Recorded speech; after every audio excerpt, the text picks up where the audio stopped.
அஸ்ஸலாமு அலைக்கும் வரஹ்மத்துல்லாஹி பரக்காத்துஹு பிஸ்மில்லாஹிர் ரஹ்மானிர் ரஹீம். அன்பான சகோதர சகோதரிகளே, எல்லாம் வல்ல அல்லாஹ்வின் நல்லடியார்களே, இன்று நாம் காண இருக்கும் தலைப்பு பிரார்த்தனை செய்வோம். வலியுறுத்தி கேட்க வேண்டும். இறைவனிடம் பிரார்த்தனை செய்யும் போது நீ விரும்பினால் தா, இல்லை என்றால் தர வேண்டாம் என்பது போன்று கேட்கக்கூடாது. மாறாக இதை நீ தந்துதான் ஆக வேண்டும், உன்னால் தான் தர முடியும், வேறு யாராலும் தர முடியாது என்று வலியுறுத்தி கேட்க வேண்டும். நீங்கள் பிரார்த்தித்தால் வலியுறுத்தி கேளுங்கள். அல்லாஹ்வே, நீ பிரார்த்தித்தால் எனக்கு வழங்கு என்று சொல்ல வேண்டாம். வலியுறுத்தி கேட்பது இறைவனை நிர்பந்திக்காது. ஏனெனில் அவனை நிர்பந்திப்பவர் யாருமில்லை என்று நபி அவர்கள் கூறினார்கள். அறிவிப்பவர் அனஸ் ரலியல்லாஹு அன்ஹு. நூல் புகாரி 6338. பாவமானதை கேட்கக்கூடாது.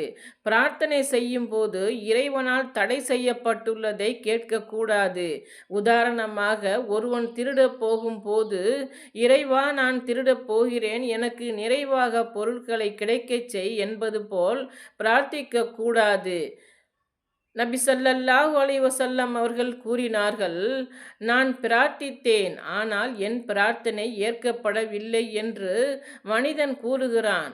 உறவை துண்டிக்கும் விஷயத்திலும் பாவமானவற்றிலும் பிரார்த்தனை செய்தால் அது அந்த அடியாருக்கு பதிலளிக்கப்படாது.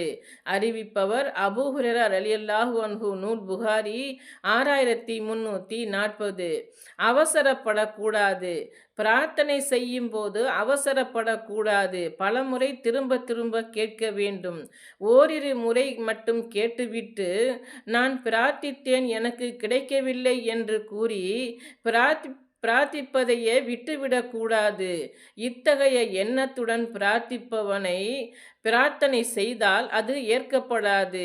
நான் பிரார்த்தித்தேன், ஆனால் என் பிரார்த்தனை ஏற்கப்படவில்லை என்று கூறி நீங்கள் அவசரப்படாத வரையில் உங்கள் பிரார்த்தனை ஏற்கப்படும் என்று நபி ஸல்லல்லாஹு அலைஹி வஸல்லம் அவர்கள் கூறினார்கள். அறிவிப்பவர் அபூ ஹுரைரா ரலியல்லாஹு அன்ஹு. நூல் புகாரி 6340.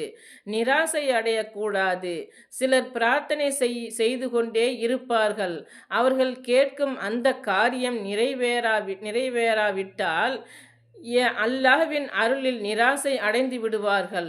அல்லாஹ்வின் அருள் விசாலமானது. எனவே அவனது அருளில் நிராசையடையக்கூடாது.